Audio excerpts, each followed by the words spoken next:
Hi, and welcome back to the MattCast podcast, episode 114. I am Matty Light, joined by my eating co-host, Matty J. That's not. You ate just before I Yeah, I ate. I did. had no I time. ate in the truck waiting for him to show up, Yeah. but we don't have much football talk. At least I haven't seen much news. The only, real football thing I guess I could talk about was that the comedian Dan Soder or whatever is apparently, childhood friends with, No idea who that is. um, I'll have to show you a picture afterwards. But apparently he's like childhood friends with Mike McCarthy, the Dolphins' old head coach. Mike McDaniels? Mike McDaniels, yeah. Sorry. I said Mike McCarthy is Wrong person. Yeah. Steelers. Yeah. But yeah, Mike McCarthy, Mike McDaniels. Mike McDaniels. Sorry. Apparently they're childhood friends, right? And trying my best to retell the story. Dan Soder had a girlfriend like eighth grade year or whatever, like summer between eighth grade going into freshman. Finds out that his girlfriend cheated on him, tells Mike. Mike proceeds to call and leaves a voicemail on their home answering machine, or like the girl's home answering machine. And she was like a part of a very Catholic, like no boyfriends, whatever, right? And proceeds to like rat on this girl to like, she was like, I'm just going to tell her parents. And proceeds to tell them that like his girlfriend got fingered. Okay. By Not where I thought that was going. yeah, like he's very blunt about it, and like leaves it on the 90s, early 2000s style. And then yeah, apparently while they went out riding bikes or whatever the rest of the day, Definitely a couple commandments broken. yeah, they proceed to call back his mom, Dan's mom. Yeah. And then she finds out about him having a girlfriend first off, and then also, you can assume that he's probably done some acts too. And yeah, that's about the only football. Did they say how old they were whenever? Eighth grade going into freshman year. So like 14, 15? Yeah. 14, 15-ish. Yeah. Yeah. Okay. Right about the time when everybody starts getting girlfriends, boyfriends, and whatnot. I don't know about you. I've never been fingered, but this week's episode of the MattCast podcast is brought to you by Heart Ventures Electrical Services. Looking for reliable, fast, and honest electrical work you can actually trust? Look no further than Heart Ventures Electrical Services. Whether it's a flickering light, a full panel upgrade, rewiring your dream home, Heart Ventures gets the job done safely, efficiently, and no shortcuts, no surprises. What really sets Heart Ventures apart is their commitment to the community. He's not some big, out-of-town chain. He lives here, he works here, and he stands behind every job he does. That means free estimates, clear communication, and service that treats your home like it's his own. From emergency repairs to energy-efficient upgrades, Heart Ventures Electrical Services has you covered 24/7. So next time something sparks, hopefully not literally, give them a call and see why your neighbors keep them on speed dial. Thanks again, Joe, for sponsoring this episode's week of the MattCast. I've never been fingered either. No. So. Yeah, we mostly just have softball to talk about. We beat the number 2 team last week in men's league. fun game. 12-10, very tight all the way around. We jumped out to a pretty early 11-4 lead. At the end of the second inning, going in the third, both shut each other out pretty quickly. Moved into the fourth, they scored. My batting was ass. I was like 0 for 4, I believe. Yeah, and we'd just done BP that same day, and like I felt really good after BP.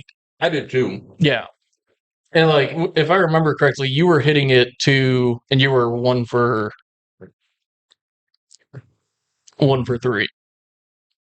I got the book right here. I should not have been 1 for 3. Then you might have walked. I don't even remember walking. Maybe I did walk. Then I would have been 0 for 3 then, but... Or 0 for 2, yeah. But Well, did I have 4 at bats? no, you had 3 at bats. Oh, In the co-ed game, you had 4 at bats. yes. And that one I Yeah. went 3. I went 2 for 3 with a walk. Yeah. But And that one I felt great. That batting was great for me. So it going in the 4th inning or going into the 5th inning, it was 11-9. Mm. And I was starting to get a little bit like, oh fuck. Like it happens again. Like we get out to an early lead and they come back. And I ended up getting around in the next inning. Our only run scored in the 5th, which put us up to 12. Well, in that game too, we had some uncharacteristic I remember Misses. Colin totally lost it in the In the light. in the lights. Yeah. I think Ian had he had a drop ball on the line. It was a tough play. Yeah, it wasn't very. And then they just had really good hits too. And after that too, I was like, I remember after that inning, I told Ian, take like 3 steps closer to the line. Yeah. Please. Yeah. Because they were pimping it down that line. And like they were getting a lot of runs pretty much from the 2nd and 4th inning of just right down that right field line. And yeah, you had a great put out in the 6th inning. Was it the last inning? Yeah. It was the last inning. It was the first out of the last inning. Yep. Because the guy, I'm trying to remember, if he would have scored, that would have been what they would have been down by 1 run. Yeah. So it made sense for him to be aggressive. Honestly, like it's one of those things that be aggressive on second with no outs. Make them make a play. Mm-hmm. You have no outs. Worst comes to worst, you get an out, but everyone else advances. Mm-hmm. Because I believe it was second and or first and second. I believe, and they had a pretty good shot. I think it was the one that Ian just barely missed. Yeah, and so he waited, and then Ian thankfully got up pretty quickly. Yeah, and they tossed it in pretty fast. Got it in. You were able to get the put out at home. Yeah, I can't remember who threw it to me, but I think it might have been Alex. Maybe, yeah. And I mean that was right on the money. Mm-hmm. Get in front of the plate. You know, stuffed him at home, and then, truth be told, I thought I missed him. I think I just barely got his hand. Yeah, but got him out. They in that last inning, it started to get a little bit hairy because we had runners on, 1 at third, 1 at 1st. Mm-hmm. And next batter up hits a sky shot right over second base. Yeah. Our second baseman. I mean, if you want to tell when the guy got out running from second to it left a man on first. Yep. And then the next batter hit a single, and they went they filled the corners, 1 out. And we were like, shit. Yeah. And then they have the winning run batting, and they got a tying run on first. Mm-hmm. And you're just sitting there like, oh fuck. Like this is a bad situation, 1 out. A fly ball, they're gonna sack fly. Yeah. And potentially if I'm in that situation, depending on where get that guy to second. That's depending on where that the fly ball, if it's a left field, I might try and send it. I might try and get that guy to second. Yeah, put him in scoring position, being down with your last out. A single, gets you to have a great chance of scoring. That's what I would do. And I'm assuming that's probably their same mindset. No, actually, I don't think that was because the guy. I'll let you. So homie on first with his moonshot just past second base. Starts running and is just rounding the bases. Like he's almost a third or rounding second. He was standing. I remember him standing on second, looking around what? Super confused. Because everybody's yelling at him to stop. And we're all sitting there go one, go one, go one. Yeah. They're like, Seth, what are you doing?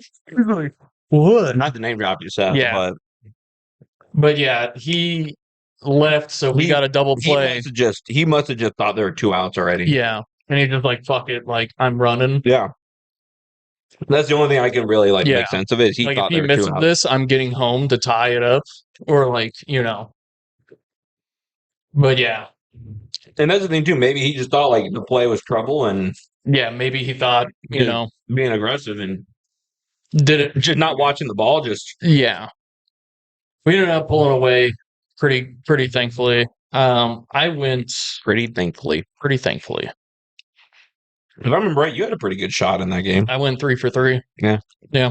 I had one really good one where I kind of pulled it on my hit, and I really thought I was gonna get caught, but it was a nice little blooper in the gap right on the left field line.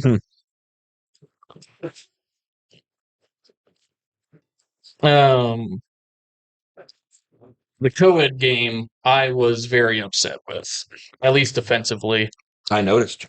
Yeah, I was pretty heated, and well, you said that both the the catcher seemed fine. The catcher seemed, in the moment I was upset. Very vocal, but in a good way. While the other, the one that subbed for our shortstop, vocal in a bad way. Yeah. I was just angry, so I was fucking just blaming the subs. Then you went there. Neither one of them. Yeah. No, yeah. I checked my statement from an angry state, but we ended up losing to a pretty solid team in the co-ed game.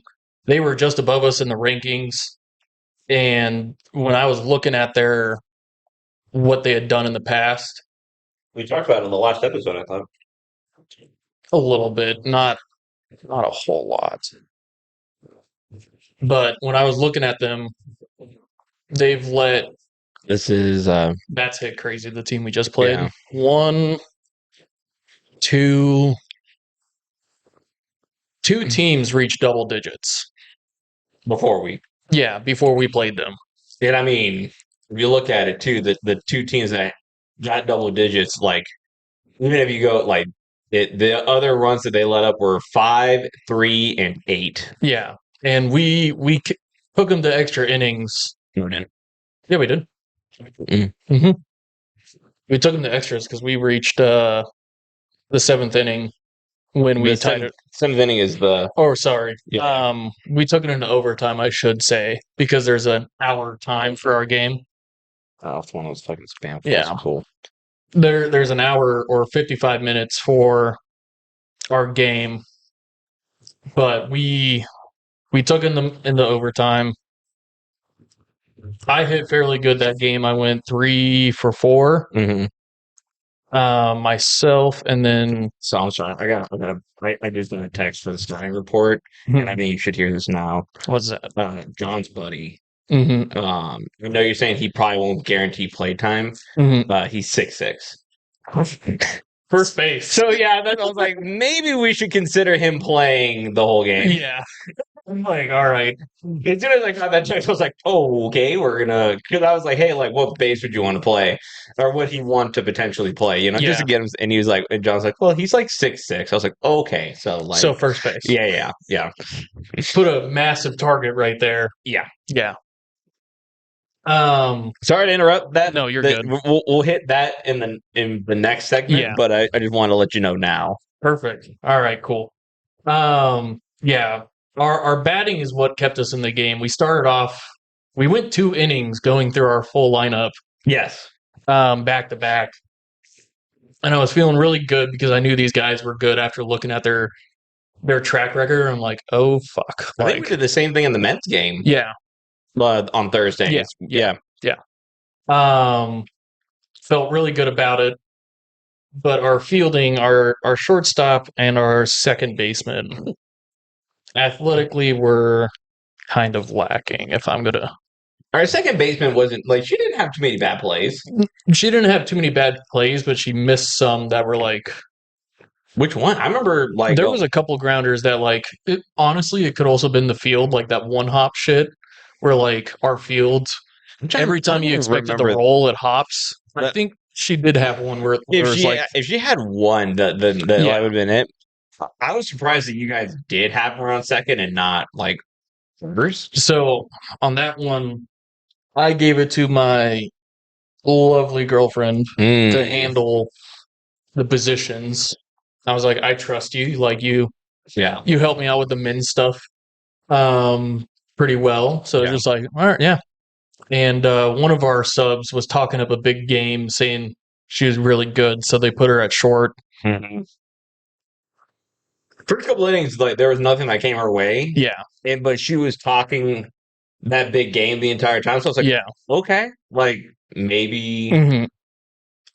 And then and then they dropped 13 runs on us in one inning. In the second, which was actually no, it was the first inning. They dropped 13 on us.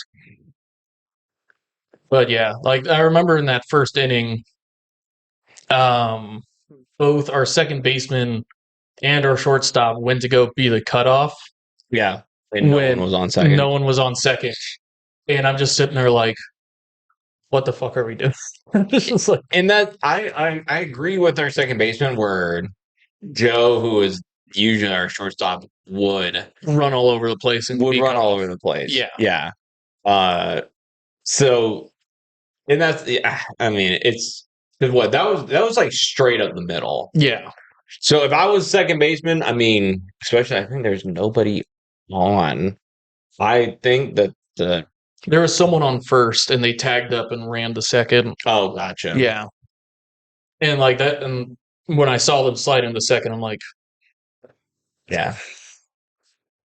And I think it also happened another time too, where there was no one on, and they just got an easy double because no one was on second. Yeah. And that one I take a little bit of personal, like that I should have seen that and made the move. But yeah. You want to talk about co-ed? Because I'm not the biggest fan of this game. So this side is our batting, the other side is theirs. Oh, that makes sense. That's all like girl 30 guy. I don't know. I'm assuming that's just like the number. Yeah. I mean, I'm trying to remember. I thought the hitting was great. Our hitting was good. Yeah. Except for even like, and I talked the shit on the subs. Their hitting was good. It was defensively one of them did pretty poorly. And then I think we should just leave it at that. Like I love the sound that the bat was making whenever I was hitting it. Like my swing it felt and it sounded totally different. Yeah. From the last couple weeks. So I really fucked with that. Yeah. The fielding, I had one that I thought I got him.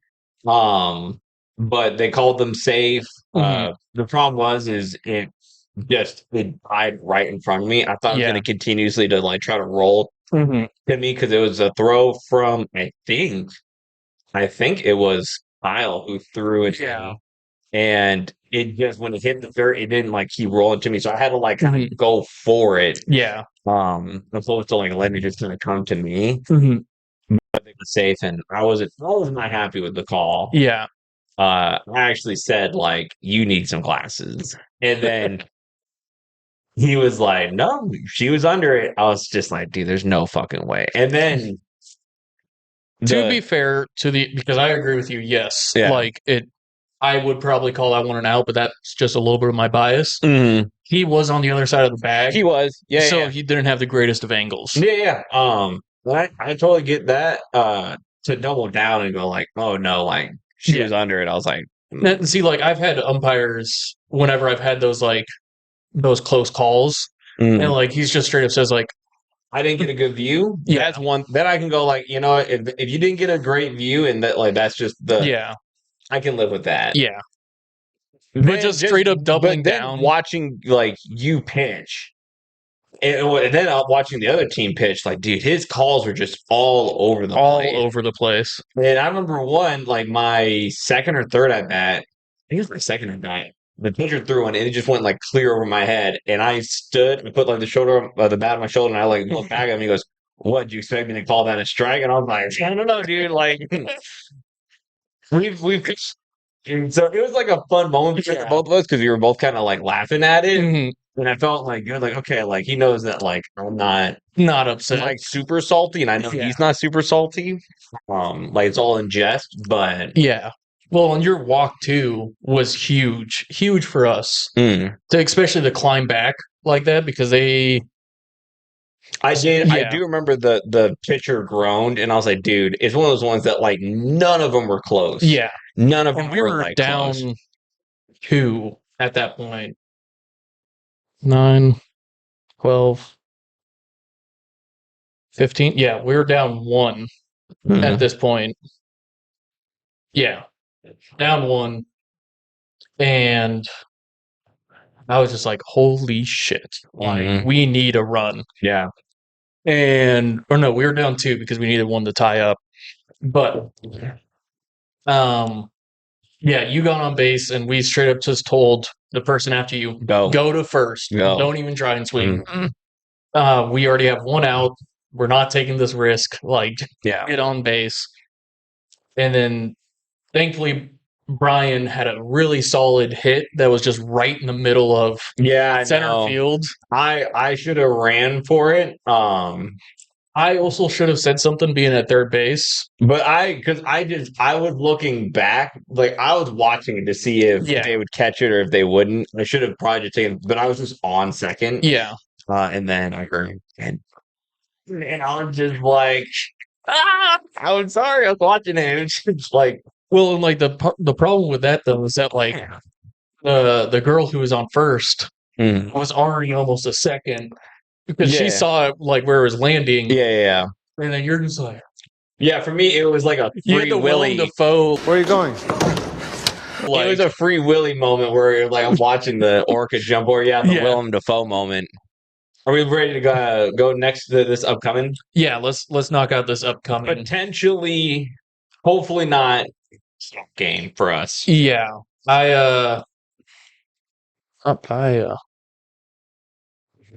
Okay. So the team we're playing, I don't speak Espanol. Can you? Baleos. Oh wait, that's a code, yeah. Right there. Yeah, Baleos. They are 0-7, and we went from playing at least top 5, majority top 3 for the past 5 games. Yeah. To playing the bottom of the. Dude, if our run differential doesn't improve this game, I'm gonna be pissed. And like so pissed. So the most they've ever scored is 11, and that was against the 3 from the bottom team. Yeah, 3-0. No, they got 9. Oh, sorry, that's less 11. Than 11. Yeah. Actually, they didn't. That wasn't even them. They scored 11. Oh shit! I can't read. It is. Yeah. Sorry, I was looking at the HMD where they scored 11 on them, and I was just like, oh, no, they scored 1 there. And they played a lot of the teams we played against. Yeah. And they all have 20, 10, 12, 11, 25, 17. The 12-9 game, that because we were in against Callahan. But we were not the super greatest with Callahan. Yeah, either. We were pretty neck and neck with them. And so that's why I'm sitting here like, this is scouting report. Let's go. They were pretty close with, and God only knows if they've been having any like subs or injuries and outs. Like, we don't know if like any of those teams that they faced, like it may be like the most complete team is when they win the 15-11 15-11 versus America, which we haven't played them yet, so I don't know how they are. And they're their last game of the season. 5? Yeah, they're 2-5 with we're a -1 differential on we're number 2. That is so embarrassing. They have a -36 run differential, America. Yeah. But then Beliosos has a -84 run differential. Meanwhile, we're 5-2 with a -1 I love that when we play America, it's the weekend of 4th of July. Yeah. Like I'm probably gonna wear like some USA shit out there. I was planning on, since I found out I can curl my mustache. Yeah. I'm gonna get like the old timey like 1920s like outfit. Yeah. And then just show up there like curl. It was like, here's a strike, see? Yeah. Get like a half burnt cigar and like chew the end of it. And it's like, and there's a 6:30 game. Yeah. I'm gonna be hot. Get like the super glossy hair gel too. Who's the Wheeze? Who they're Wheeze Concrete. I guess they're middle of the pack. They're 3-4 with a -18 run differential. Yeah. Which between for our last 3 games of the season, all be like, here's the thing. If we either have massive momentum going into the championship, the playoffs, or we're gonna just be like keep playing at their level and just shit the bed. Yeah. So like this is, I say a trap game because it's literally hardest part of our schedule. Yeah. Gap, middle of the pack, final game of the season. Yeah. It is the definition of a trap game. Mm-hmm. Plus we're missing our co-captain, and we're also missing one of our star outfielders. Yeah. He had an injury yesterday, so I was just like, when I got the text, I'm like, oh fuck. It was like everything I've been worrying about is coming. Yeah. I still have faith though. I think we're gonna play pretty good. Yeah, I'm looking forward to this game. I'm not taking it lightly. No. I'm looking forward to this one, and I'm hoping we do pretty good against this team. Hopefully we break 0 on the run differential. Dude, that's my only goal. I don't care if we win by 2 or 1. I just want negative run differential. You want it gone, yeah. Yeah. It's just like, I don't want to look like we are a number 2 team. Me and Matt went shooting today, and I think we definitely got to get some shooting content. Oh yeah. Here soon. Yeah. With you taking back over the editing, when can we expect the 999? Later on, just because I'm right at I plan on getting that edited in between one of my classes that ends and then another one starts. Gotcha. Yeah. But for the co-ed game, we are playing against Guaranteed Great. They are also a pretty good team. They're right underneath us. Yeah, they're right underneath us, and they're kind of like how we're at a little bit, where they have a -13 run differential. But they're still a pretty solid team, and it looks like they played against a lot of the good teams. Well, they're crazy. They're 4-4, and we're 5-2. So yeah. Is Joe when is Joe going to be back? Joe's going to be gone for Guaranteed Great. Gotcha. He comes back the 28th and the 12th. Okay. He'll be here for the co-ed games. Guaranteed Great has played against some of the better teams in the league and has kept it competitive, but also has lost some of, like, against Barachos. They got goose-egged 20-0. Same thing when they played Battle Blue Balls. No, they 20-0'd Battle Blue Balls. Oh. Yeah. The team that skipped out on us. Yeah. That's a crazy lost against, which was a team we just lost against. I mean, a lot of their games are pretty competitive, except for the ones that, like the Alcoholics. Yeah, but they're also like they're number 4. Yeah, and we played against them, and we got 15-9. Yeah, on us.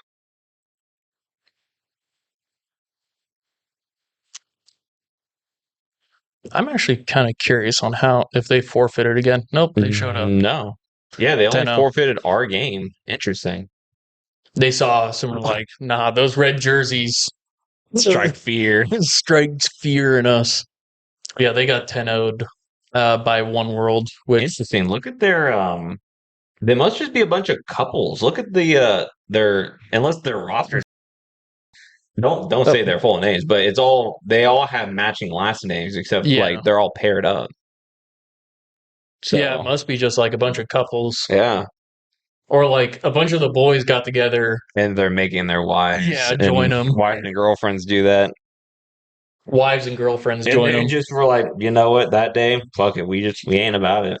Well, if I remember correctly, it was a pretty hot day too. And It was a 9:30 game. Yeah, but it was still like humid all day. I don't remember. I was sweating like crazy. You always feel like crazy. Yeah, You're but I was sweating right now. I am sweating right Like, now. But I that could not remember be a sweating. benchmark. I remember sweating more during that one though than normal, I guess. I remember it rained that morning. Yeah, It rained that morning for sure. I remember that. but Because I remember low-key thinking, like, I don't want to be here. yeah, And then got to the game anyway. And then I heard that the team didn't even show up. I was like, great. what am I doing here? And then, yeah, the scrimmage, like, here's the thing, like, cool beans. Yeah. We have a pretty tough game for co-ed this weekend coming up. And then we have a trap game for the men's league. So hopefully we come back and we come back with at least one win from this weekend. you'll be happy. Or from this week. Yeah. But yeah. Is there any things in the channel that people can be expecting from us? I am working on the model. Okay. I'm getting some of the finishing touches done for that right now. So then I will probably end up taking the camcorder.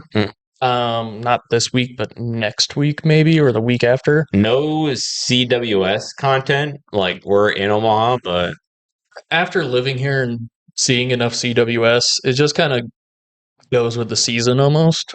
For me, it was just one of the things that just like with everything else going on, it just The only thing that was kind of wild with the CWS was the first run scored throughout the tournament was a stolen home.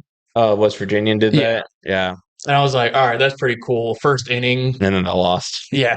Just to lose. Like, what a way to start the game off and start the series. But yeah.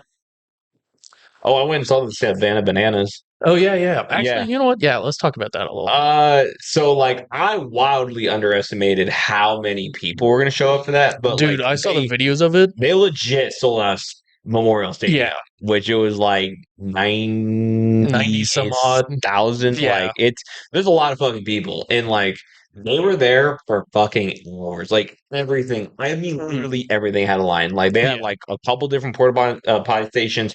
All had line, and like I don't mean like 4 or 5 people. I mean like line that it just kept going. Yeah. And we showed up. I think we got there around like 3:30. Game didn't start till 6:30. So we were just kind of like, and what I thought anyway. I'm not going to talk about that actually. But was the game actually an hour? The game is actually 2 hours. Okay. I knew it was a very set time. Yeah, it's 2 hours, and it is that running clock. And even if so here's the thing: if I had to use one word to describe the Savannah Bananas, and it's not, I promise, it's not like super negative. It's overstimulating because there's times when like the game is playing and they're still doing like antics. Yeah, either in the outfield or like on the projections. And here's the thing that I'll say. If you're a person and you're filming like the media board, what the fuck are you doing? Yeah. Like, it's gonna look like shit. And especially if you're standing up and you're doing it, you're blocking the whole view. So that was like most of my thing that I was kind of getting upset about is like people like reporting like every fucking second of it. Yeah. And it's like, dude, can you just sit here and enjoy it? Seriously. You get one video. All right, cool. And then I sat behind this guy. He had like the biggest head in the fucking world. I was literally like, I swear to God, like I've never seen a head that. It was literally like I was like, the and I whole bet you time. Every time you went over this way, he's like, well, and then it was so fucking windy that like when we were like at we were one row short of like top of the stadium, which like to me, I'm not shitting the tickets. Like I was just happy enough to be included because it was free for me. Like all I had to do is drive there, and back. But it was so windy that like when you finish your beer can, it would blow away. And the guy like kept handing me beer cans. He goes, "Is this your beer can?" I was like, "I don't know, dude." Like. at this rate, it could be fucking anybody's beer can. Like, it just, and he just kept handing it back to me. He was like, what do you want me to do with this? Yeah. He was like, you think I've had 12 beers already? Yeah. So I just like, we just started like stamping them out and just like trying to like stand on them. Because a lot of times, like, especially if they were like just emptied and they were still like fully intact, like, yeah, of course they're going to get fucking blown all over the place. Yeah. One of the things I also noticed is like, the part of the stadium we were, like, you could feel the ground like shake. Wasn't a huge fan of that. Not a huge fan of that at all. The weather was really great. There was a possibility for like a rain to kind of come through. Oh yeah, and it just overshot you guys, right? Just went right around us. That day was so busy for me because like when I woke up, it was like because I was expecting to go to work at your place at like 8:30. Yeah. And the first thing I'm hearing is like heavy rain and thunder. And I remember like going, thank God. And just like rolling back over to bed. Yeah. And then I get a text from you, I don't know, maybe 10:30ish. That we're getting out there. Like, hey, it stopped raining. We're getting back out there. And I was like, y'all have fun with that. And Josh called me and he's like, hey man, like, they're still, and he's like, you're not gonna make me go alone, are you? It's like, and I was like, if it was me, I know Matt would be here. So I like threw the blanket off me, got dressed real quick, and then we went out. We did that thing for a little bit. And I mean, we had to leave at what? I think it was like 12:30, 1 o'clock. 1 o'clock. It was somewhere around that time frame. And it was 1 because Jason had to leave at 12:30. Okay, so it would have been like that 1 o'clock ish. So yeah, we got done with yours at 1. Go back home, get showered, change, go over, pick up intern Josh's family, drive to Lincoln. And after we parked in a parking garage. It was not super full, but it was full enough that like people were obviously parking there for the Savannah Bananas thing. And and people left. Like there were some people that left like at that hour mark. And there were some people that stayed like the whole time. And like we tried to like kill as much time as possible. Yeah. So the game got over. I believe we were leaving at like 10. Okay, actually, hold up. I need to back up. One of the things that annoyed the shit out of me is they introduced people like every 10 minutes they were introducing somebody, and I swear to God, they introduced both the teams twice, like back to back, with like walkouts and everything. And it's like we just met these fucking guys, and it's like they're like, oh, we're meeting 9-year-old Timmy. And I was like, I looked at Josh, I was like, we're going to be fucking everyone in this goddamn stadium by the end of the night, dude. Like, it's fucking unreal. And then, like, Tom Osborne was there, which was really cool. And I got to see, like, grown man, like, actually weep at the sight of Tom Osborne. And I was sitting there like, dude. Nebraska fans take Tom Osborne pretty serious. One of those things that, like, I wasn't obviously here in the 90s. I wasn't born in the 90s. And it was, like, one of those things that, like, I didn't, like, fully understand. But then I was like, well, like, if your last, like, memory of, like, great Nebraska football is this guy, I can understand you being, like, pretty emotional when you see him. And he's, like, walking. And then they, like, brought over a cart. And I was like, yeah, thank you. Because, like, there's no way they're going to make him, like, walk. Yeah. They had like fun little antics though. It was okay. One of the things that I would say, I've said a lot. This next thing that I'll say, let me tell you something else, man. I would never go back. Yeah, it's like one of those movies. Great one experience. It's one of those movies that you watch once, you're like, that was a lot of fun. I'm never gonna watch that movie again. Yeah. So, like the high quality, low quality fun, you put in the low quality fun. Where like it was fun to do it in the moment, or like thinking back on it, but I'm never gonna fucking do it again. I would never do it again. Yeah, just with like a lot of the factors that went into it. So when I was talking about the parking garage thing, when we got to our car, we pulled out of the parking spot and we were on the same floor for an hour. We never left our floor for an hour. We parked the car again and went and got food. Like, it was that fucking busy. Yeah. It was, like, that insane. Well, it was pretty wild to see the Savannah Bananas response to Omaha. And that's the thing. Apparently, like, they're like, dude, we didn't expect this. Like, I don't know if they're just saying it for the crowd appeasement, but I genuinely think... They seem genuine. They're like, I did not expect this. I think they're going to come back again. Yeah. And I don't know if they're going to make it a routine thing, but, like, the fans were pretty engaging, like, the whole time. Like, It was a really great atmosphere. It's one of those things that, like, if you're a kid, dude, you're probably never gonna forget that. Yeah. Like, that was a great You experience. take a 10-year-old kid out to a Savannah Bananna game. Yeah. But and here's the thing that's also great about it is that the tickets are reasonable. Mhm. Like, I think, like, what I was told is, like, they're usually about, like, $60-$70, which is very reasonable for what they're doing. One thing I found out through the Savannah Bananas, actually, was that Nebraska Cornhuskers was the first school and first football organization to hire a strength and conditioning coach. That guy, I guess he was from Nebraska. Like I think he went to Grand Island. I can't remember. He's like the coach, I guess, is the Savannah Bananas coach. And yeah, he played in Nebraska. Yeah, or he's from Nebraska, and so whenever they were in town, they did stuff at the CWS. We're talking about the strength and conditioning coach. I thought that was pretty cool. I'm like, that's some good history. Yeah. I wouldn't have known that either. No, I was just like, that's pretty cool. It came from my home state. Yeah, even though I'm not a Huskers fan, but it's just like, you know, you still appreciate it. Yeah. But yeah, it's one of those things that like, is it like something that you're deeply passionate about seeing? Savannah Bananas. Yeah. If that's your reaction, I'll tell you. If that's your reaction, don't even bother. It would be one of those things, like you said, like it'd be cool to see it once. Okay, cool. I know the environment. And then that was so like me being given like a free ticket. That was perfect for me because I would not have went and sought off that because you had to enter a lottery ticket system to be able to get. Oh, so like just with all the stuff that went into that, I would not be able to do it. And then especially like if I had kids and I had to like worry about kids and everything. Dude, especially like when the food was actually pretty reasonably the food was pretty reasonably priced. The beer was pretty reasonably priced.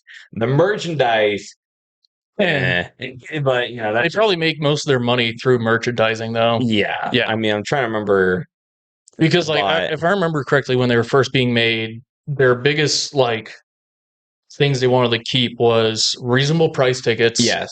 And then keep the game interesting. And that they said that they want to keep the fans should go first. Yeah. And I honestly do believe and that. So like if you're selling your tickets for like maybe 10 cents a profit per ticket and you're selling your merch after that, like where you get the majority of your profit from and how you pay your players. And so I'm even saying like if someone had a free ticket, they're like, oh, hey, do you want to go with me? I would probably say like, yeah. My girlfriend wants to go, so if they ever do come back, it would be one of those things that I also just didn't know they're coming here. Otherwise, I will probably would have put in for a lottery ticket to take her because she's always wanted to go. And I was just like, yeah, it would be interesting to see. One time, great atmosphere, loved it. Yeah, never doing it again. Yeah, I guess like the best way I can describe it. There was one other thing that I kind of forgot I wanted to talk about a little bit. Yeah. It's all these posts and like these things going viral from all these Europeans and like people from across the country coming for the World Cup. Yeah. I was just like, I love seeing it. It's just like, this is ranch. I need ranch. Like, where's this been? There's one dude that said like, he's a French dude in Texas. And he's just like, Texas barbecue, greatest thing in my life. I'm married, have 2 kids. Texas barbecue is better than this. And like the French accent and everything. Like, and then Costco. Costco is bigger than my whole village. I love seeing those videos because it's just like I have not seen any of those videos. Dude, they're all over my feed, and you're probably going to get them now too. Now, yeah, they're listening. And next time, if I run across one, I'll send it over to you. But yeah, it's I watched this Japanese dude eat a brisket from like a Texas barbecue place. Yeah. And they're like, how do they make the meat this tender? It just falls off the bone. Like I touch it and it just falls off the bone. I'm like, welcome to the Texas. Yeah. Yeah, this is how we do it. You see how everybody's fat? I mean, not I know. They're just like, this is why we have an obesity problem. Yeah, that's one of the reasons. Yeah. And then there's a dude named Jeffrey. He's a German guy, and he showed up to the U.S. a little bit before like all the teams came, and has literally like been traveling all across the U.S. from one side to another, and he's been getting more and more popularity. Where he got to go to the Saints facility, hold the Vince Lombardi trophy that the Saints have, and play catch with Sorbo on the field. I'm like, what a fucking experience for this dude. Like, he is living the American dream, going all over the place, gets to hold a Lombardi trophy. At some point, he's going to get invited on the White House lawn. Probably. At some point, yeah. And then the other big thing, too, is that there's a chance for U.S. versus England on in Houston on the 4th of July. I didn't even think. I thought it was like guaranteed. I didn't think it was a chance. It's not guaranteed. So they have to get out of the round of 32, and that's round of 16. Gotcha. So they're kind of in like the early prelim seeding rounds. But since they play in like the same division or like bracket, I guess we could lose every game after that. But if we don't win that game, there's like we need to beat the British. We need to win that game, and then we could lose. Yeah, literally. And apparently, we beat a really good team in Paraguay, which was on initial pre-tournament like seeding was like number 5, and we're not a soccer or like football country, so like we're seeded pretty low. Like yes, we do have natural athletes, but we're not like them. But we beat them 4-1 pretty handily. And I was just like, oh shit, like we might have a chance this year. We'll take it. Yeah. I'm also not much of a soccer fan, but I will always cheer for the U.S. Yeah, I in mean, any sport. Like people were like, "Are you watching that?" I was like, "I was watching the Stanley Cup playoffs, and then I also watched UFC 250." Did Carolina win? Yeah, Carolina won. Good. Yeah. And New York is burning because the Knicks won. First, they didn't win the chance, dude. Also, like all these Spurs fans that are just getting like 1,000. Apparently, and one of them was just a dude, like the big old tank guy. Yeah, he's from New York. Black guy just like he's like 150, dude. And like, so here's the thing. I respect him. There was like a whole bunch of like guys who were like just trying to like cheap him, like either just like try to like sneak him right quick, or like do the little trick one. And I was like, here's the thing.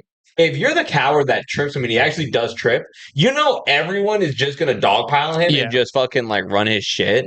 But he's taking you on like a man. He's literally like. So I found out a little bit is that guy's actually a New Yorker who just put on a Spurs jersey just to fight people because he knew it was gonna happen. He was like, I want to get in a fight today. It's on the jersey. Fuck it. He's just like, win or lose, I'm fighting someone. Yeah, it's just like that's wild. That dude needs a wheelbarrow for his balls. Just like, all right, so I know we said we were going to end it earlier, 20 minutes ago. Yeah, that's fine. Thank you guys for joining the MattCast podcast. I am Matty Elijah and my co-host, Matty J, and thank you guys for coming. This week's episode of the MattCast podcast is brought to you by Hart Ventures Electrical Services. Looking for reliable, fast, and honest electrical work you can actually trust? Look no further than Hart Ventures Electrical Services. Whether it's a flickering light, a full panel upgrade, rewiring your dream home, Hart Ventures gets the job done safely, efficiently, and no shortcuts, no surprises. What really sets Hart Ventures apart is their commitment to the community. He's not some big, out-of-town chain. He lives here, he works here, and he stands behind every job he does. That means free estimates, clear communication, and service that treats your home like it's his own. From emergency repairs to energy-efficient upgrades, Hart Ventures Electrical Services has you covered 24/7. So next time something sparks, hopefully not literally, give them a call and see why your neighbors keep them on speed dial. Thanks again, Joe, for sponsoring this episode's week of the MattCast.